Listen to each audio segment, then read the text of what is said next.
Ce matin, merci de nous retrouver pour ce quatrième épisode des carnets de chantier confinés. Ce quatrième épisode est lié au cinquième qui aura lieu jeudi, puisque la semaine va être organisée en deux séances portant sur innovation et performance toujours de notre petit bâtiment, la petite fabrique d'Ivry-Levasseur. Alors, ce matin, on a deux thématiques. La première, ça va être sur des innovations, des produits innovants que nous avons été chercher dans le cadre de la petite fabrique et on va vous présenter, merci à eux, dans le désordre, l'équipe du groupe Riz Doré avec les fenêtres pariétodynamiques, l'équipe François et Nathalie Capitaine sur Mostiglas, la moustiquaire rafraîchissante. Ensuite, nous avons les panneaux aérovoltaïques de chez Sistovi avec Laurent Mimo, Patrick Pereira pour Astato, on verra pour vous faire intervenir même s'il n'y a pas de présentation, et Antoine de la Bouillerie pour les carnaux radiateurs numériques. Voilà. La matinée va se passer en plusieurs temps. D'abord, je vais faire un petit préambule sur pourquoi on a fait tout ça. Ensuite, la présentation, il y aura 5 minutes pour chaque produit pour pitcher les produits et les techniques. Et puis ensuite, une petite séance de questions-réponses. Et nous passerons à la deuxième partie de la matinée qui sera consacrée à la présentation de l'étude de simulation de qualité de l'air avec l'équipe d'Indalo Octopus Lab. Benjamin Rigaud est là, je crois, et Marion Bosque. Ils interviendront tout à l'heure pour nous présenter l'étude comparative que nous avons réalisée sur notre petite fabrique. Voilà. Alors, on y va. Je partage l'écran pour vous parler, faire un très court préambule, hop, sur l'innovation. Je voulais vous présenter ce guide que peut-être vous connaissez ou pas, enfin, qui s'appelle le guide pratique de l'achat public innovant et qui est sorti en cours de route en mai 2019, je crois, pour présenter un peu les orientations générales sur l'innovation dans la commande publique, ce qui n'est pas forcément contre-intuitif. Alors, ce qui est important, je voulais vous le dire aujourd'hui, c'est qu'il y a une différence fondamentale pour pouvoir mettre en œuvre l'innovation, c'est de comprendre la différence entre innovation et invention. Alors, je vous l'ai sorti sur le manuel d'Oslo. De façon simplifiée, une innovation correspond à une idée nouvelle, une invention qui a été mise en œuvre et lancée ou en cours de lancement sur le marché. L'innovation se caractérise donc de l'invention par son caractère opérationnel. Je pense que ça, c'est la phrase dont je me suis le plus servie pour essayer d'impulser au sein de notre projet de bâtiment démonstrateur des questions d'innovation et argumentées par rapport à… Alors, attendez une seconde. Voilà.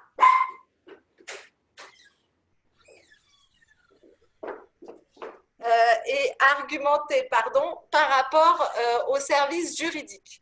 Alors, après, le guide de l'innovation, c'est aussi… à embarquer avec nous les acheteurs dans une logique d'amélioration continue des services publics. Voilà, donc ça c'est aussi un argumentaire qu'on peut mettre en œuvre pour essayer de se lancer dans le monde d'après. Et voilà, la petite phrase qui est un petit encadré au sein du guide d'achat public innovant. Donc, c'est bien d'engager les acheteurs à prescrire non pas les moyens ou les techniques, mais plutôt les résultats et les performances à atteindre. Bon, voilà, ça c'était le petit préambule. On vous mettra sur le site cette slide qui permet de donner les faisceaux d'indices pour savoir si oui ou non on serait dans le cadre d'un marché public innovant. C'est assez opérationnel. Et du coup, bon voilà, on vous le mettra. Je ne vais pas le commenter maintenant parce qu'en plus, il n'y a même pas besoin de le commenter. Tout est très clair. Après, voilà vous reconnaissez peut-être pour ceux qui connaissent maintenant la silhouette de la petite fabrique avec les innovations. On a mis cocktail parce que vraiment, c'est assez difficile de trouver une ligne directrice complètement claire. Alors juste en haut, on voulait vous dire qu'il y a des innovations process qu'on a développées. C'est pas aujourd'hui qu'on va en parler. Des innovations éco-construction. C'est pas non plus aujourd'hui que nous allons vous le développer. Et puis des innovations techniques qui ont été pour nous, non pas pour faire du high-tech, mais au contraire, pour essayer de trouver des dispositifs les plus low-tech possibles ou passifs ou faisant appel à des énergies renouvelables. Voilà. Donc le tout dans une perspective d'améliorer le confort des usagers au sein du bâtiment. Donc, pardon. Voilà. Donc, on a les panneaux aérovoltaïques, les menuiseries, les moustiquaires rafraîchissantes sur les parties qui participent à la surventilation nocturne, les brasseurs d'air. Donc, je vais vous les présenter tout de suite, les radiateurs numériques. Et voilà. Bref, donc ça, on a tous les éléments que nous allons vous présenter ce matin. Le premier, c'est les brasseurs d'air. On n'a pas le fabricant pour les brasseurs d'air aujourd'hui, mais c'est donc un dispositif de brasseur sans pale. Donc, vous voyez que c'est des petits disques qui sont en plastique. Bon, voilà, s'ils étaient en paille, ce serait mieux, mais pour l'instant, ils sont en plastique, qui font un effet vortex. Alors, c'est un produit qui n'est pas un produit français. On a décidé de le mettre quand même pour essayer d'inciter, de dire qu'on avait besoin de ce type de produit qui pourrait être performant au sein des ERP. Les avantages, c'est que ils sont, enfin là, le produit en lui-même fait 18 cm d'épaisseur, ce qui est vraiment très très peu et qui peut donc permettre de le mettre un peu partout. Les consommations électriques très faibles, puisqu'il y a très peu de frottement sans les pales. Et puis, dans le cadre du projet d'école, pas d'effets cinétiques qui peuvent être potentiellement perturbants pour la concentration dans la classe. Et en termes d'efficacité, alors on va les mettre, hein, on ne les a pas encore mis en œuvre dans notre projet, mais on espère jusqu'à moins 4 degrés sur la température ressentie en été. Voilà notre premier produit que nous voulions vous présenter là. On vous mettra sur le site le lien vers le site internet du fabricant. Et puis rendez-vous quand le chantier sera terminé pour voir comment ça se passe. Alors, je vais passer la parole maintenant pour 5 minutes au groupe Riz Doré. Donc, Joanne, tu es la gardienne du temps. Au bout de 5 minutes, tu nous dis et on passera à la présentation d'après. J'arrête le partage d'écran. Monsieur Krizit, vous prenez la main? Oui, je suis là. Hop.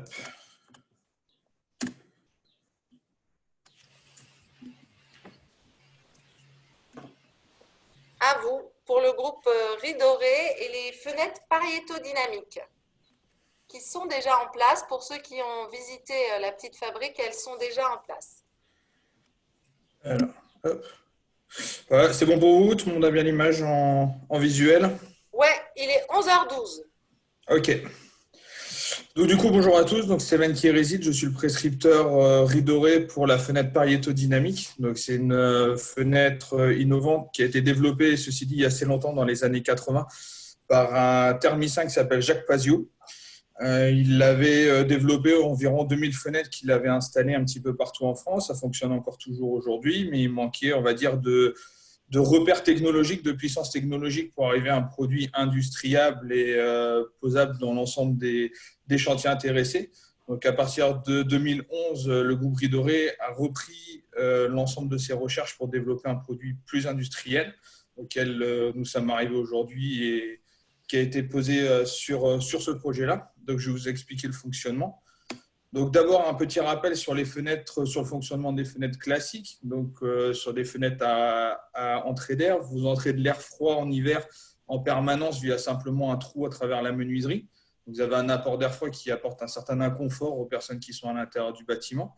Ensuite, plus vous avez de vitrage, que ce soit du double ou du triple vitrage, plus vous allez freiner les apports solaires. Donc, vous allez empêcher le soleil de rentrer à l'intérieur du bâtiment en rajoutant des couches de verre. Et vous avez une déperdition thermique du chauffage à l'intérieur du bâtiment. Donc, plus vous aurez de vitrage, plus vous aurez de gaz, moins cette perte sera importante, mais cette perte sera toujours existante. Donc, voilà, l'idée de la fenêtre ENR, c'est au lieu d'avoir ces triple vitrages, ces double vitrages, triple vitrages qui sont fermés, qui ne respirent pas, qui bloquent la chaleur à l'intérieur, l'idée, en fait, au contraire, là, c'est de faire circuler l'air à l'intérieur de la menuiserie. Donc, nous, on a séparé les 3 vitrages, on crée une chicane avec différents joints qui permet à l'air de circuler à l'intérieur de la menuiserie. Donc, cette circulation d'air va apporter déjà, lorsque le soleil va venir frapper la menuiserie, vous avez un effet de serre qui va se créer entre les différents vitrages. Ça va préchauffer cet air qu'on a incorporé au bâtiment. D'habitude, on rentre directement l'air froid de l'extérieur vers l'intérieur. Là, on va faire circuler l'air, on va le préchauffer avec un effet de serre quand le soleil va venir frapper la menuiserie. Vous avez un air qui va se réchauffer, donc vous avez un apport de calories à l'intérieur du bâtiment. En plus, vous avez un confort pour les occupants puisque l'air sera plus doux au contact de peau, donc vous n'aurez pas de sensation de courant d'air froid, vous n'aurez pas de sensation de froid, d'humidité à proximité des menuiseries. Et en plus, on récupère une énergie qui est gratuite, qui est renouvelable, qui est l'énergie solaire, pour chauffer l'intérieur des bâtiments. Autre intérêt, c'est que là, quand vous allez chauffer l'intérieur du bâtiment, vu qu'on va continuer à faire circuler l'air, on va empêcher ces calories de sortir du bâtiment. Donc là, l'idée, ce n'est pas juste de les empêcher de sortir comme on le fait actuellement avec des vitrages standards, avec des gaz. Là, c'est plutôt de créer une boucle énergétique, c'est-à-dire que l'air va chauffer le vitrage intérieur, le vitrage va chauffer l'air circulant dans la menuiserie et l'air va réincorporer cette chaleur à l'intérieur du bâtiment. Donc, du coup, vous allez avoir un cycle comme ça, une rotation de calories qui va éviter à ces calories de sortir.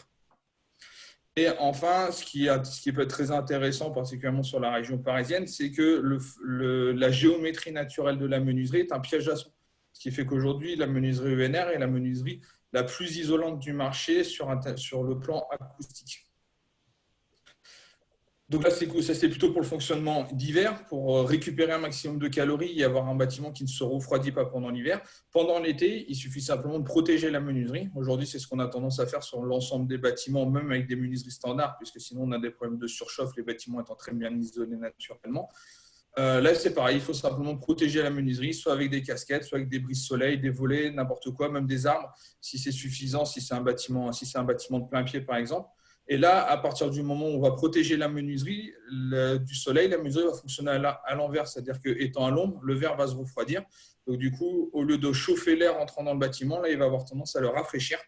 Et donc, du coup, vous aurez un air qui sera plus frais. Pareil, si l'intérieur du bâtiment est rafraîchi la nuit par du free cooling, par exemple, là, vous aurez à l'inverse, en fait, une récupération des frigories. Donc, un bâtiment qui va rester frais et une sensation d'entrée d'air qui va être rafraîchie là aussi. Donc là, ce que je vous disais au début en termes de UW, donc en isolation thermique du bâtiment, on est mieux que du triple vitrage parce qu'on arrive sur environ du 0,4. Donc on est parti sur du 4 à la base avec du simple vitrage, on arrive beaucoup plus bas avec l'ENR. Et en termes du coup d'utilisation d'énergie solaire, à la base on était sur du simple vitrage, on avait 60% de l'énergie solaire qui est rentrée dans le bâtiment. On est arrivé au double vitrage qui est devenu standard, maintenant on a diminué à 0,4. Avec le triple vitrage, c'était encore pire parce qu'on arrivait à 0,3, 0,2. Donc, en fait, on laissait passer que 20 à 30% de l'énergie solaire à l'intérieur du bâtiment. Avec le NR, on revient sur l'équivalent d'un simple vitrage, c'est-à-dire 60% d'énergie solaire. Voilà. Donc, je crois que je suis pile poil. Bon, il reste quelques chiffres, mais sinon, je crois que je suis pile poil sur les 5 minutes. Merci beaucoup, merci.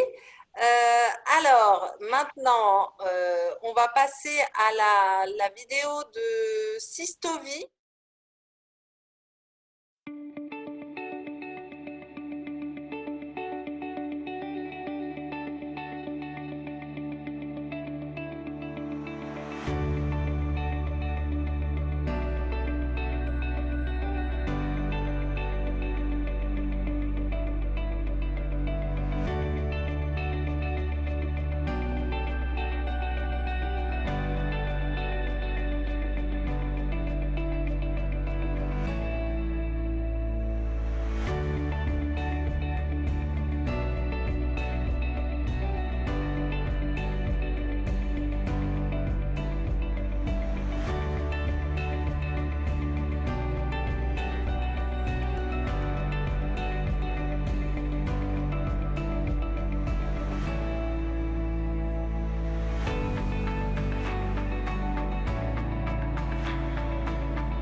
Monsieur Mimo, juste Oui. pour dire que, voilà, évidemment, on a été très intéressé par ce dispositif.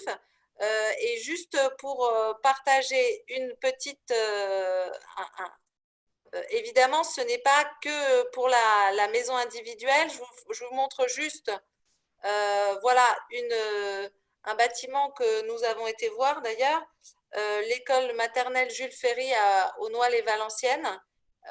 Donc voilà, c'est un dispositif qui peut être adapté, qui nécessite d'être adapté pour être dans un ERP, mais c'est bien un dispositif qui peut être adapté et pas uniquement pour la maison individuelle. Je vous laisse la parole 2 minutes, Monsieur Mimo.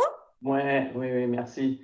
Donc bonjour à tous. Donc Société Sistovi, nous sommes à Nantes. On fabrique des panneaux photovoltaïques. Alors on fabrique pas aujourd'hui, même si je suis à l'usine aujourd'hui pour profiter de la salle visio. On va pas tarder à redémarrer. Je pense que demain ou après-demain, on va se remettre à fabriquer des panneaux photovoltaïques en France. Et donc nous, notre métier nous a fait migrer rapidement vers de l'aérovoltaïque, puisque le panneau photovoltaïque a tendance de chauffer en même temps qu'il produit l'électricité. Et du coup, cet apport de calories, on l'a exploité au départ pas pour s'en servir dans le bâtiment, mais pour refroidir les panneaux et qu'il y ait une bonne production solaire. Parce que le panneau, quand il chauffe, il produit moins bien. Et on s'est retrouvé avec des mètres cubes d'air chaud de disponible, on se dit c'est quand même ballot de ne pas s'en servir, de donner ça aux oiseaux, alors qu'en dessous, il y a une grande partie de l'année, on chauffe. Est-ce qu'on ne pourrait pas l'injecter à l'intérieur du bâtiment? Et donc ça, on a commencé, on s'est d'abord appuyé sur des maisons chez des particuliers, sur de la rénovation. Donc aujourd'hui, ça fait les premiers chantiers ont été posés en 2012, donc on a un petit peu d'historique et quelques milliers d'installations.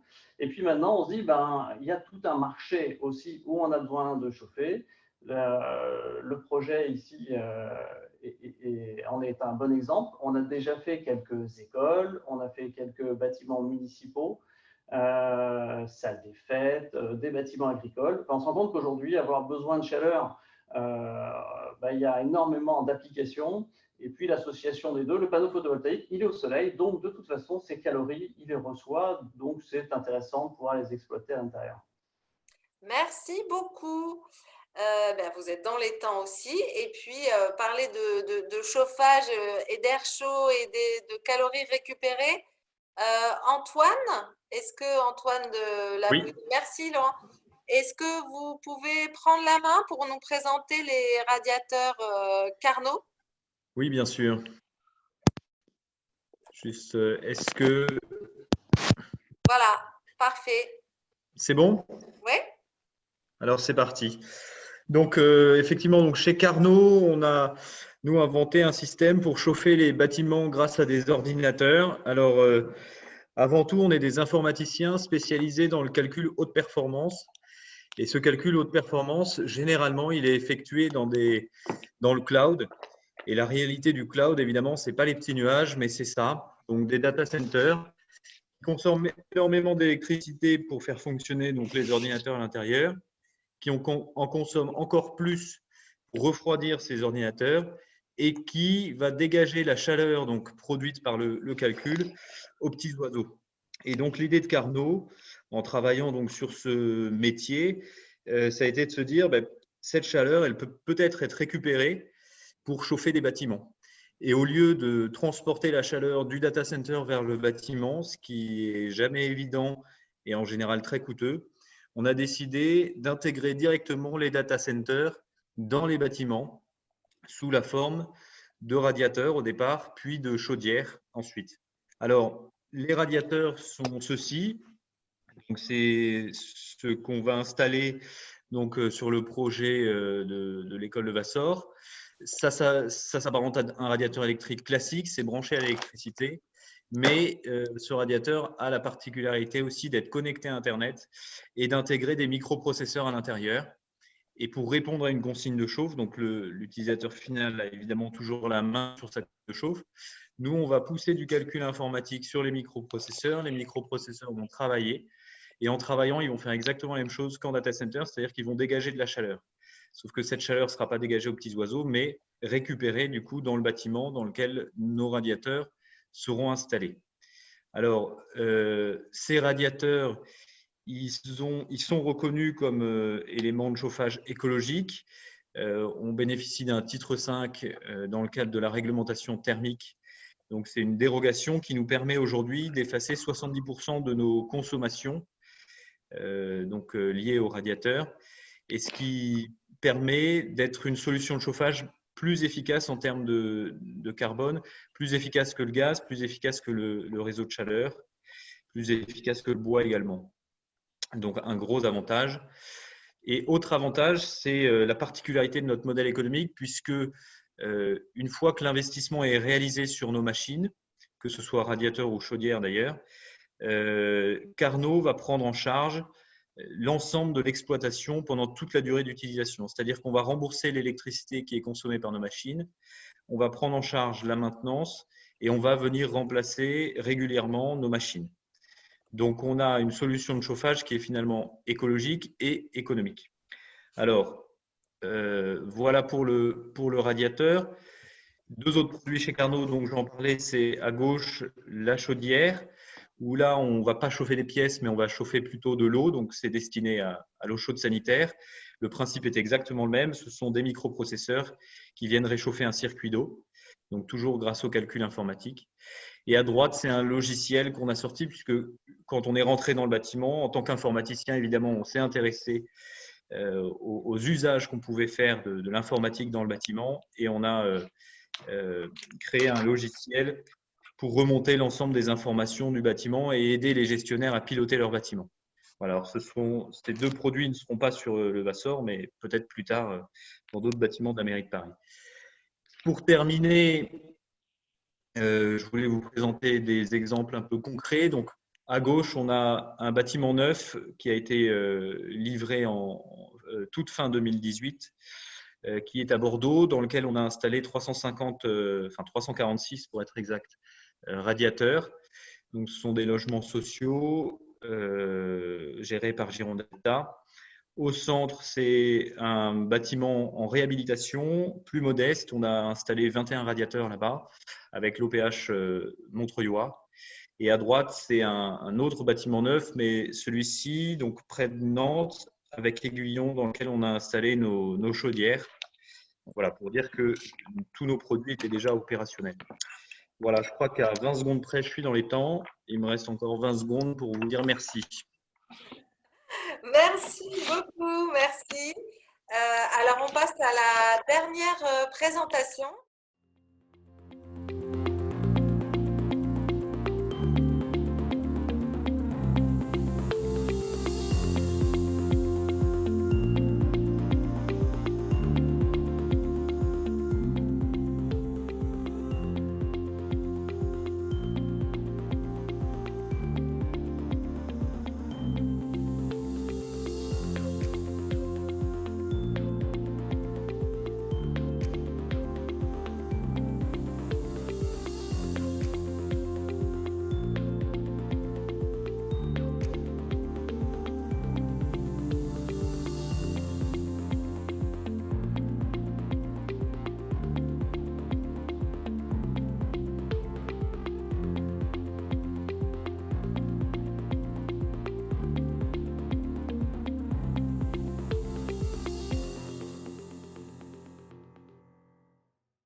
Je passe la parole à François et Nathalie Capitaine qui ont développé cette moustiquaire tout à fait étonnante.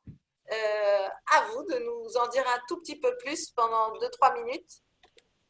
Alors, cette moustiquaire se présente, je ne sais pas si vous voyez, c'est une vitre faite en polycarbonate, comme vous avez pu voir sur la vidéo. Au départ, c'était fait pour limiter l'entrée des moustiques tigres en particulier, et par contre, de faire entrer toute la lumière pour avoir une bonne qualité de vision à l'intérieur de la maison. Nous avons travaillé aussi les performations, parce qu'on s'est dit quand on utilise des moustiquaires, c'est qu'il fait chaud et on a envie de se rafraîchir.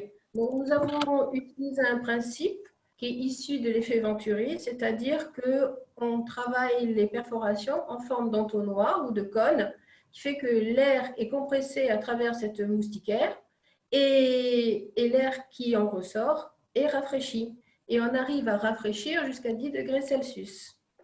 Ce qui est étonnant, c'est que le rafraîchissement de l'air, le delta de température, se fait en fonction de la température extérieure. C'est-à-dire, s'il fait 20 degrés dehors, il n'y aura pas de refroidissement. Par contre, plus la température extérieure va augmenter, plus l'abaissement de température sera important.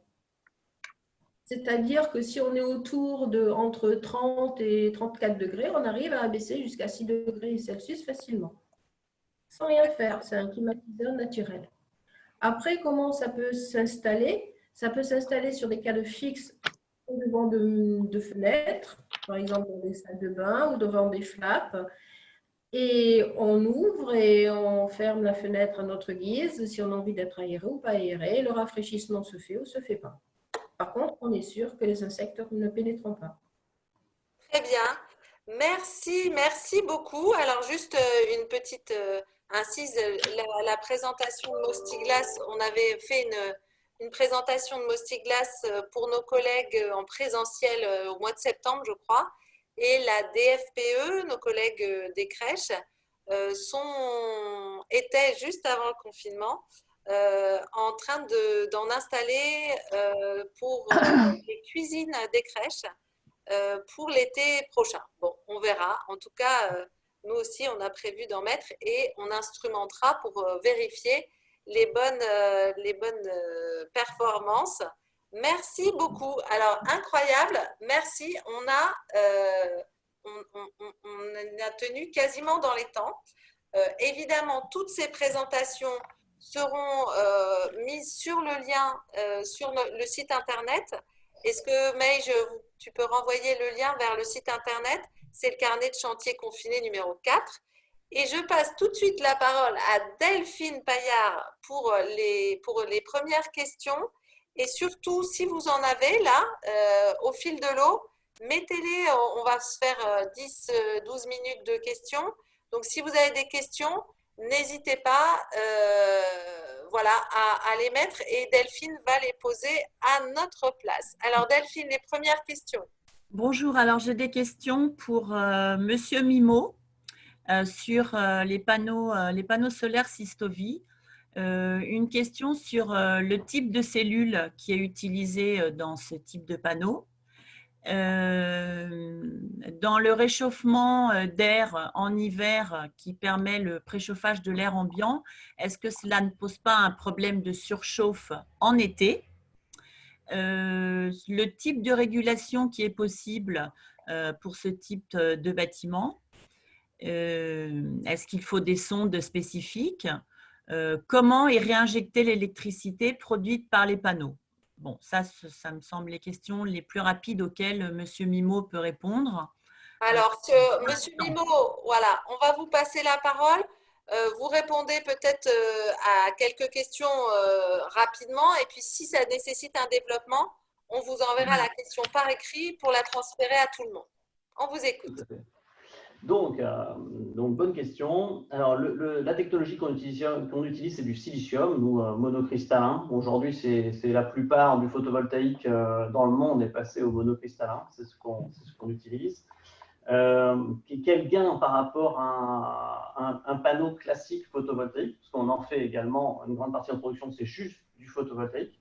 Eh bien, le fait de refroidir le panneau, on a un productible à l'année. Si on compare une maison qui a un panneau photovoltaïque standard et la même avec du ventilé, on a globalement 8% de gain de production en plus parce qu'on maintient un silicium un peu plus bas.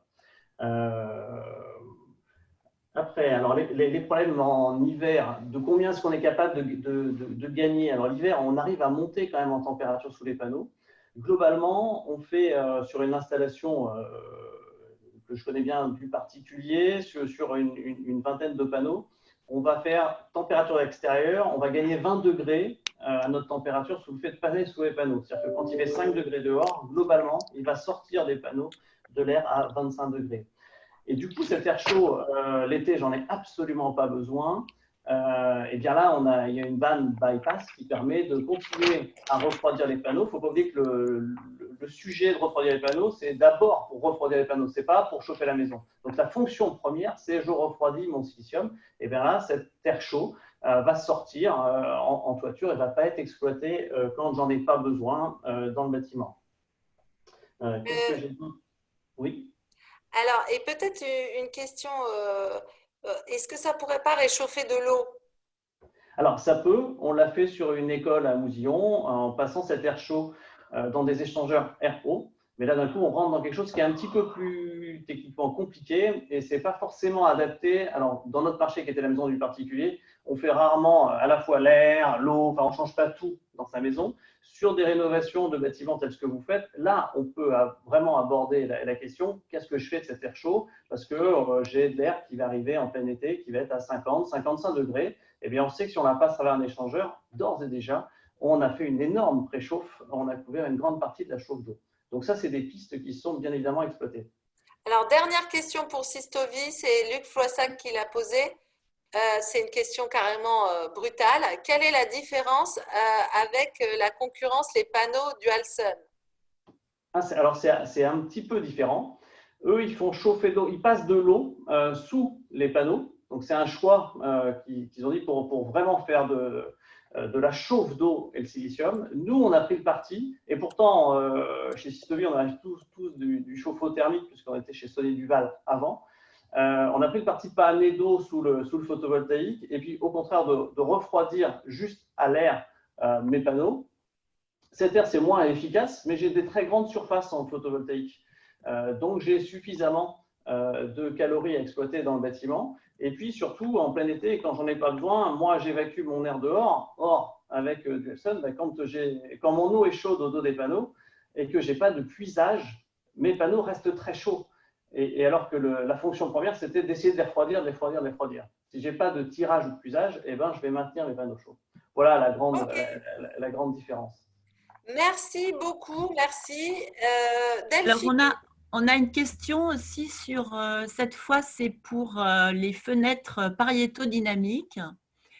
Est-ce que ces fenêtres ont un intérêt pour être posées en façade orientée nord? Sont-elles en bois ou en aluminium? Et quel est leur coût par rapport à une fenêtre qui serait en triple vitrage traditionnel? Oui, j'ai une question. Alors, la première, est-ce que ça peut être sur les façades orientées nord? Oui, bien sûr. Tout simplement parce que déjà, vous allez conserver au nord le côté résistance thermique, c'est-à-dire l'enveloppe de bâtiment, éviter que le chauffage ressorte, le UW. Donc ça, vous allez le conserver peu importe la face du bâtiment. Ensuite, ça fonctionne aussi pour l'apport solaire au nord. Simplement, parce qu'il suffit que vous ayez un bâtiment en face, un parking, une haie, quoi que ce soit, d'avoir une réverbération solaire. Sur les différentes simulations qu'on a faites avec des petits outils qui existent sur Google sur les orientations solaires, en moyenne, une façade au nord reçoit 50% de l'énergie d'une façade au sud. Si vous avez 1000 watts mètre carré au sud, vous aurez 500 watts mètre carré au nord. Donc, du coup, vous aurez quand même un apport solaire qui est important. Donc, vous aurez quand même cet effet de préchauffe solaire. Et surtout, vous allez conserver la résistance thermique, donc la récupération des énergies de chauffage. Ensuite, est-ce qu'elle existe en bois ou en aluminium? Alors, elle existe en 3 versions. En PVC, qui est principalement utilisé sur du logement. On a tout aluminium et ce qu'on appelle en mixte bois-aluminium. C'est ce qui a été posé sur ce chantier-là. Donc, c'est du bois à l'intérieur et en fait, une partie tout aluminium à l'extérieur. C'est-à-dire que l'ouvrant est en aluminium et le dormant est capoté aluminium, ce qui permet une meilleure tenue dans le temps, un entretien simplifié. Ça évite d'avoir à revernir, à repeindre les menuiseries à l'extérieur. Donc, voilà, c'est nos 3 versions, PVC, tout aluminium et mixte bois-aluminium. En termes de surcoût, on va de 120 à 200 euros du mètre carré, suivant les modèles et suivant les vitrages après qu'on peut rajouter à l'intérieur. Il faut savoir qu'on peut s'adapter à n'importe quel type de chantier. Là, par exemple, ici, on est sur une école, donc on a équipé les menuiseries en vitrage 44.2 pour répondre aux normes de sécurité. Sur du logement standard, on peut être sur du triple 4 mm. Voilà, on est vraiment capable de s'adapter. En termes de pose, c'est pareil, on s'adapte à n'importe quel type de chantier. Ok, merci beaucoup Delphine. Une question. Alors, on a des questions aussi pour Antoine de la Bouillerie pour les radiateurs Carnot. Première question, est-ce que les radiateurs Carnot ont déjà été posés dans un ERP? Et deuxième question sur le coût du chauffage si vous avez une possibilité de comparer par rapport à un radiateur, à un classique électrique.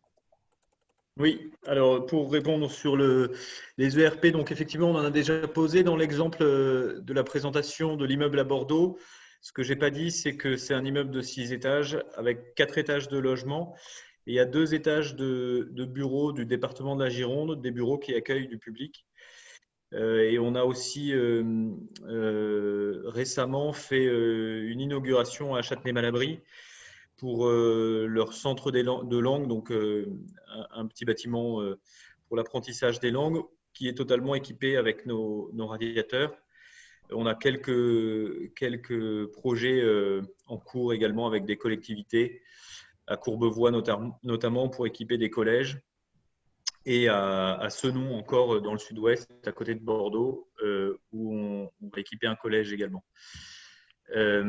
Ensuite, pour les coûts, alors c'est une question par rapport à un radiateur électrique classique, clairement on va être beaucoup plus cher, mais je dirais que ce n'est pas forcément l'élément de comparaison, puisque quand on installe du Carnot, c'est qu'on cherche à installer une solution de chauffage écologique.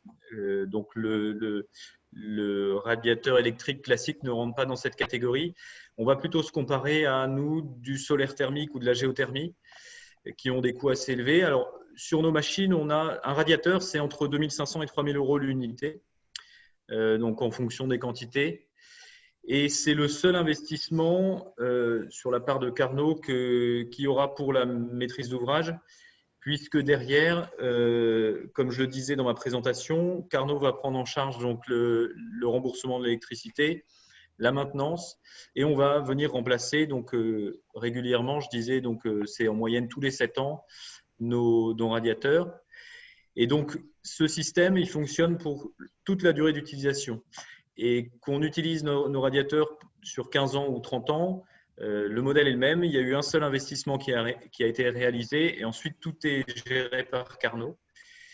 Donc, on a toute cette partie exploitation qui est inexistante. Et donc, sur le coût du radiateur, on va avoir finalement un retour sur investissement qui va être situé entre 8 et 10 ans en fonction de l'utilisation du radiateur. Ok, merci beaucoup. Alors, je crois qu'on a une question pour Mostiglas. Oui, on a une question pour Moustiglas. Est-ce que vous avez fait des essais… Ah, excusez-moi, j'ai perdu mon écran. Est-ce que vous avez fait des essais feu pour poser, des tests feu pour poser vos moustiquaires sur des ERP? Alors, on n'a pas eu besoin de faire des essais parce que les essais sont déjà faits avec la matière d'origine.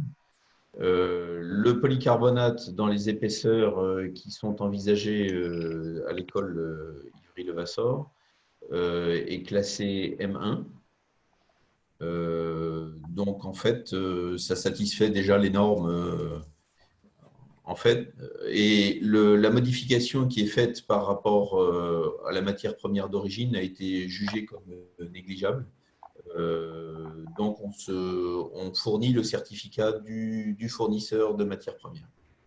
Oui, ben, on peut confirmer puisque nous avons passé ces éléments à notre bureau de contrôle qui a validé le sujet. Alors, il y a encore d'autres questions, mais on les passera, on va les mettre par écrit. C'est Meij qui s'occupe de ça. Merci. On va les passer par écrit à tout le monde et puis mettre toutes les réponses sur le site internet. Pour pouvoir passer à la deuxième partie de cette réunion, alors, je tiens juste à dire que M. Pereira d'Astato sur les cheminées de ventilation naturelle n'avait pas accès à son ordinateur, donc il n'a pas pu nous faire la présentation. Merci d'être là quand même, M. Pereira. Et on renverra dès que vous avez possibilité d'avoir votre ordinateur, on renverra sur notre site internet le lien vers votre produit de cheminée de ventilation naturelle activée, qui est un produit qui nécessite quand même une petite explication. Voilà, merci. On va passer à la deuxième partie de cette matinée sur la simulation de qualité d'air intérieur. C'est un sujet qui est particulièrement sensible dans nos établissements, les écoles, les crèches évidemment. Et nous avons monté avec Mustapha Zeriaen, merci Mustapha, une étude comparative. Donc sur notre projet de la petite fabrique, on a pris les produits que nous avions choisis, nous, pour leur qualité d'éco-construction. Et Mustapha a fait cet exercice tout à fait rigolo de mettre en face à peu près les pires produits, hein. Enfin des produits où on aurait pu les mettre, mais les mettre tous ensemble, ça aurait été quand même un peu fort, mais pour pouvoir faire une simulation comparative. Je rajoute que c'est pour l'instant la seule offre de simulation de qualité d'air intérieur qui existe sur le marché. Je passe la parole à Marion pour la présentation.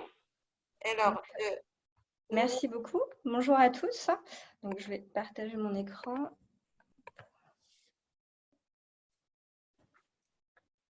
Voilà, ça marche. Je suis en plein écran. Donc, bonjour à tous, Marion Bosque, je suis directrice des opérations chez Octopus Lab et je suis avec mon collègue Benjamin Rigaud, ingénieur qualité d'air intérieur qui a réalisé l'étude que nous allons vous présenter. Donc, Octopus Lab, on est créé depuis 2017 et donc on est à la fois bureau d'études et éditeur de logiciels spécialisé dans la prévision de la qualité de l'air intérieur. Donc, il faut savoir que l'air intérieur est 5 à 8 fois plus pollué que l'air extérieur. Et sachant que nous passons la majorité de notre temps à l'intérieur, notamment en ce moment, il est primordial, et c'est bien notre objectif, de construire des bâtiments sains et d'y garantir une bonne qualité d'air. Donc, à l'origine d'Octopus Lab, c'est un projet de recherche qui a duré 3 ans, qui a été financé par l'ADEME et qui a abouti à la création d'un moteur de calcul unique qui s'appelle Inca Indoor. Ce moteur de calcul de la chimie de l'air intérieur est vraiment très puissant. Il prend en compte en fait toute la réactivité chimique et physique qui se produit dans une pièce. Donc, c'est 2000 réactions chimiques qui sont moulinées. En fait, on prend la réactivité de plus d'1 millier d'espèces chimiques, dont 700 composés organiques volatiles, particules fines, ozone et oxyde d'azote. On prend en compte les transferts d'air d'une pièce à l'autre sur le bâtiment, les interactions avec la lumière, etc. Donc, ce moteur de calcul a été associé en fait à des bases de données de la pollution de l'air extérieur, type la base de données d'AirParif, et une base de données d'émissions de polluants des matériaux. Donc, cette brique très innovante a été implémentée dans nos logiciels, donc notamment Indalo, qui est le premier logiciel sur le marché de simulation de la qualité de l'air intérieur.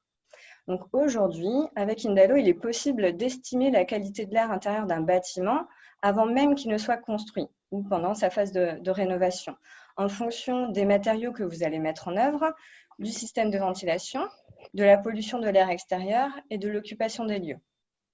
Donc, en fonction des différents scénarios que vous allez générer avec différents matériaux, différents systèmes de ventilation, il va vous assister dans le bon choix de matériaux et de ventilation pour assurer un air de qualité pour les futurs occupants.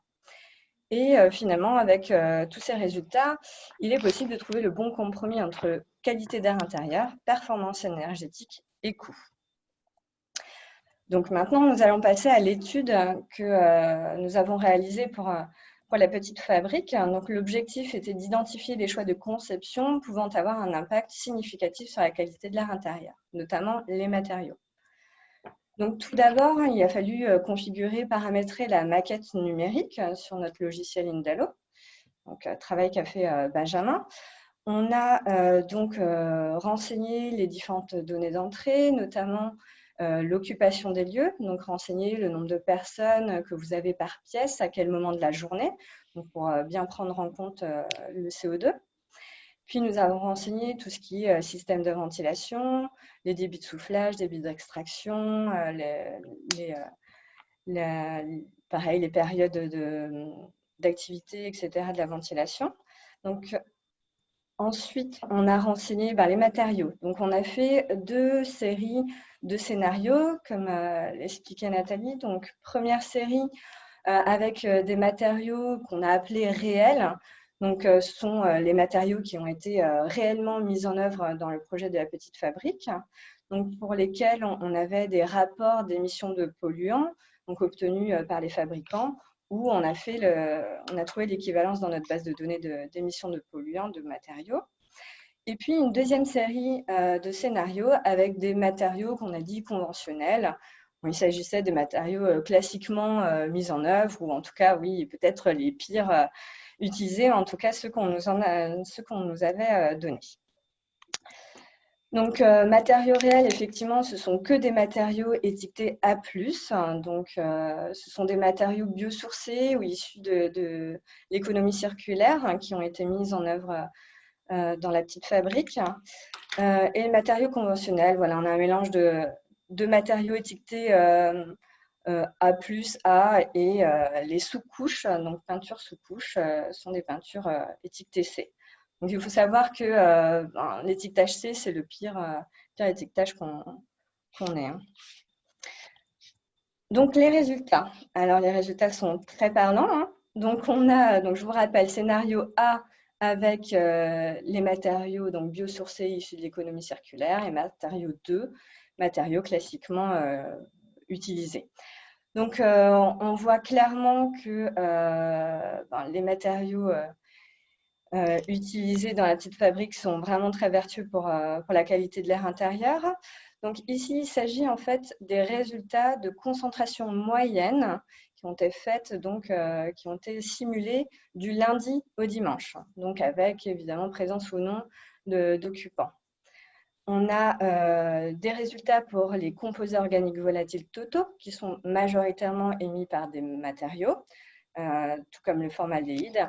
Et puis, on a le dioxyde de carbone. Donc là, on voit que pour le dioxyde de carbone, les résultats sont très satisfaisants puisque le système de ventilation a bien été dimensionné. Donc voilà, inutile de vous dire comment interpréter ces résultats. Dans un cas, tout est vert, dans l'autre cas, tout est rouge. Donc voilà, les résultats sont très bons. Donc en conclusion, effectivement, grâce aux simulations, on a pu confirmer que le choix des matériaux biosourcés issus de l'économie circulaire était vraiment favorable pour une bonne qualité d'air intérieur dans le projet de la petite fabrique. On a en fait calculé le gain sur la qualité de l'air intérieur en choisissant ces matériaux biosourcés. Donc on voit que un gain très significatif de plus de 90% a été constaté pour la réduction du formaldéhyde. Et quant aux composés organiques volatiles totaux, ça va de 50 à 70%. Donc, très bon choix sur les matériaux. Voilà. Ok, merci beaucoup. Alors, je reprends la main.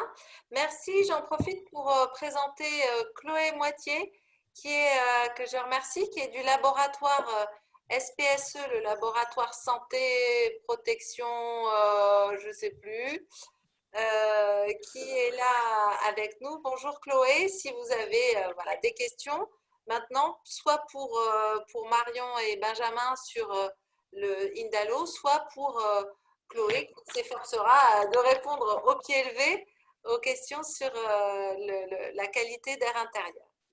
Ok, donc bonjour à tous. Et donc je suis récemment ingénieur chimiste au service parisien de santé environnementale. Donc le nom est un peu compliqué et plus précisément au laboratoire des polluants chimiques. Du coup, j'avais quelques petites questions, donc je ne sais pas si je les pose à l'oral comme ça. Bien sûr.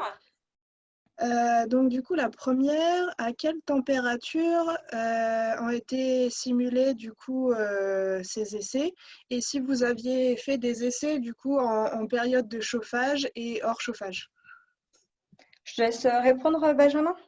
Oui, du coup, on simule à température constante.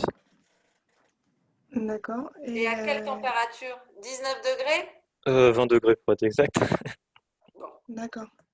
D'accord. Parce que, donc, du coup, d'après les études qu'on a pu déjà réaliser, on constate qu'il peut y avoir une différence d'émission des polluants en fonction de la température ambiante. Parce que plus la température va augmenter et plus les polluants vont être relargués au niveau des matériaux. Alors, il faut savoir en fait et effectivement, on est d'accord avec ça. On fait en fait avec les données qui nous est disponibles. Donc les tests en fait des rapports, enfin les tests qui sont faits dans les laboratoires, donc indépendants accrédités, hein, qui sont mandatés par les fabricants en fait font leurs tests à 20 degrés. Donc c'est ces résultats là qu'on a. Et en fait, aujourd'hui, il n'y a on n'a aucune autre donnée en fait pour nous simuler plus précisément en fonction en fait de la variabilité de la température. On avait en fait déposé un projet à l'ADEME justement pour aller plus loin et du coup inclure cette augmentation de température. Malheureusement, il n'a pas été accepté, mais c'est des choses sur lesquelles oui, on va continuer d'améliorer le logiciel. Pour le moment, en fait, on fait avec ce qu'on a et finalement les résultats qui ont été, en fait, on a validé à plusieurs reprises le logiciel et finalement, on corrèle vraiment très, très bien à ce qui se fait dans la réalité. Et comment, justement, excuse-moi Marion, comment vous avez pu faire vous avez fait des vérifications avec des tests in situ après des études? Tout à fait. En fait, le logiciel a été validé à 3 reprises. La première fois, en fait, donc comme je vous disais, il fait partie d'un projet de recherche. Et pendant ce projet de recherche, il y a déjà eu des mesures qui ont été réalisées dans un collège qui a été instrumenté par des instruments de laboratoire. Voilà, des mesures in situ qui ont été réalisées et comparées aux simulations, qui a donné évidemment des très bons résultats. Ensuite, un de nos premiers partenaires, c'est Engie. Et Engie utilise le logiciel pour ses propres clients et donc souhaité valider le logiciel avant de le déployer pour ses projets et donc a été très satisfait. Et puis, dernière campagne de mesure a été réalisée avec Cercal dans un projet, Cercal, donc organisme de certification NF Habitat, donc plutôt logement, nous a demandé en fait s'il était possible de comparer avec des mesures sur site pour aller plus loin avec eux dans leur processus de certification.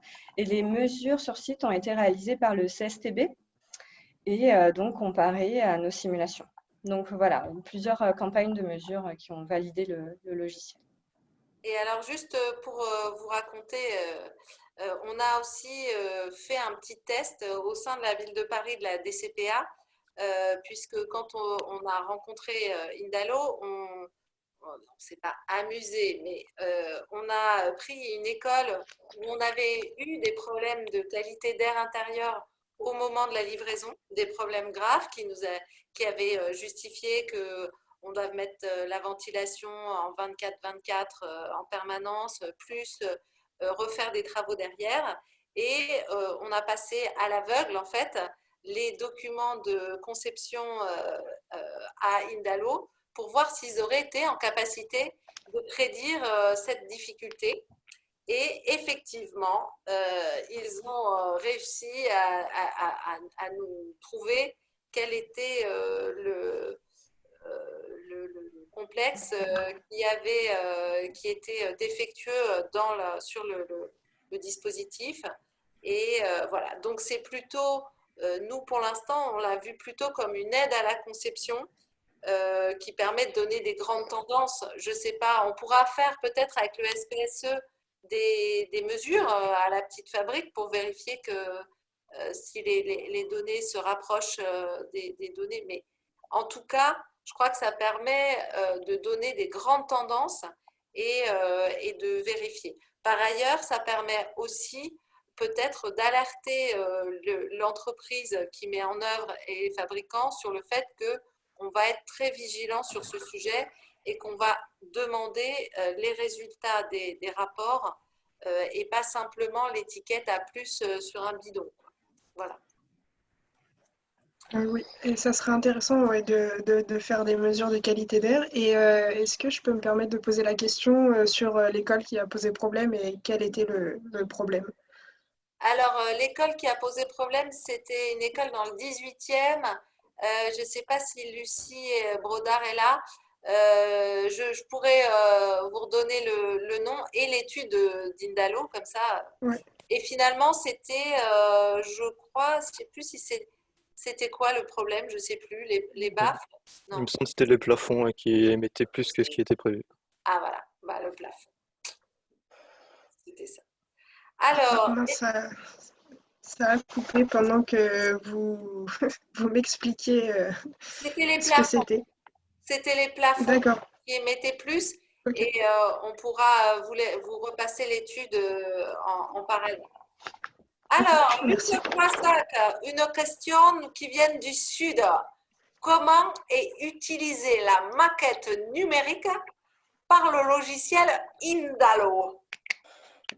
En fait, on importe une maquette. Alors, soit le client a une maquette déjà numérique faite du bâtiment et donc on l'importe dans notre logiciel. Il faut savoir que Indalo est un plugin, voilà, un complément en fait de logiciel sur Autodesk Revit, qui est un logiciel d'architecture 3D. Et donc, on importe en fait cette maquette numérique dans le logiciel. Et si notre client n'a pas de maquette numérique déjà réalisée, ce qui est dans la plupart des cas, Benjamin reproduit la maquette sur le logiciel. Il faut savoir qu'en fait, c'est une maquette plutôt simplifiée puisqu'on n'a pas besoin de vraiment toute la structure en fait. On prend juste vraiment les couches superficielles à l'intérieur du bâtiment. Puisque oui, Marion, ce qui rentre en ligne de compte dans la qualité d'air intérieur, c'est vous prenez les deux dernières. Tout à fait. Les deux dernières couches superficielles, on va dire, on prend la colle et le revêtement de sol, le placo et la peinture, voilà. D'accord, donc pas la colle pas si on colle une plaque de parement, il n'y a pas colle, plaque, peinture. C'est juste peinture et plaque. Alors, on peut l'avoir dans certains cas où on a des données sur des groupes, enfin sur des groupements, en fait, si vous voulez, si on a la colle et le placo, enfin plus le papier. Voilà. On peut avoir certaines données dessus.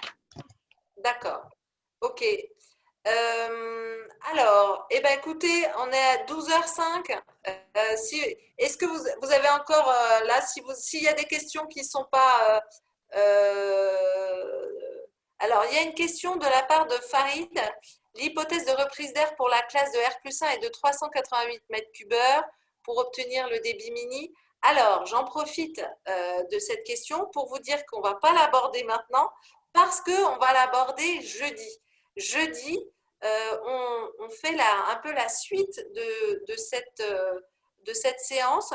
Jeudi, c'est consacré au fonctionnement bioclimatique, aux performances de confort d'hiver, confort d'été, ventilation de notre projet de la petite fabrique. Donc, ça sera en fait comment tous les éléments que vous avez vus aujourd'hui et d'autres aussi, puisque on a notamment pour la ventilation la cheminée de ventilation naturelle d'Astato plus des centrales de traitement d'air décentralisées pour le rez-de-chaussée. Comment tout ça fonctionne ensemble dans le bâtiment et si vous voulez savoir quelles sont les performances attendues, est-ce qu'on arrive au E4, C2 ou pas, eh bien, il faut être avec nous jeudi prochain à 11h pour une présentation par Joanne Massoubre et alors Samana Penpoint et notre bureau d'études Manexi des planches où on a essayé de synthétiser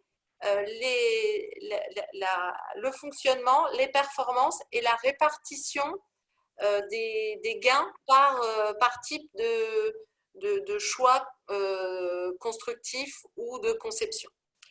Voilà, donc la question, ça sera pour jeudi. On a une question de Chloé comment avez-vous choisi les valeurs de concentration de COV totaux? Quelles sont les unités? Alors, je ne comprends pas forcément la question dans le sens où on ne choisit pas les concentrations hein, des COV totaux. En fait, ce sont les… Vous pourriez préciser juste la question Oui, je peux préciser. C'était quand vous aviez mis la maquette, du coup, avec le code couleur, comment vous avez choisi, du coup, vos valeurs seuil, voilà, c'est plus. Ok, très bien. En fait, on a pris les seuils de l'étiquetage réglementaire, en fait, des matériaux. Voilà. Donc, très bien. voilà, on a repris les couleurs du A+, A, B, C. D'accord, parce que justement, quand on fait des enquêtes en air intérieur, du coup, on choisit, donc à partir de 600 ppb, entre 600 et 1000, on considère du coup qu'il y a une source et que du coup, il faut faire des investigations. D'accord. Ok. Très bien. Peut-être ce qu'on va faire, c'est qu'on va vous mettre en lien toutes les deux là. Oui, avec Benjamin aussi, hein, parce que c'est quand même une spécialiste aussi. Pour que Chloé puisse vous challenger sur le rapport. Alors, si je peux me permettre. Oui. Donc Octopus travaille également avec nous sur les projets Air Control Box QAI. Ouais. Donc c'est la qualité de l'air à l'intérieur des logements. Qui s'appliquera également après sur… donc nous, on travaillera plus sur les entrées d'air et sur les bouches d'extraction. Mais Octopus est notre partenaire là-dessus et on travaille très bien. Partenaire Gastato. Voilà. Et ben voilà, comme quoi il y a quand même, il y a parfois une communauté d'acteurs engagés sur ces sujets et quand on arrive à en rencontrer un, ben en fait on en rencontre plein d'autres. Bon,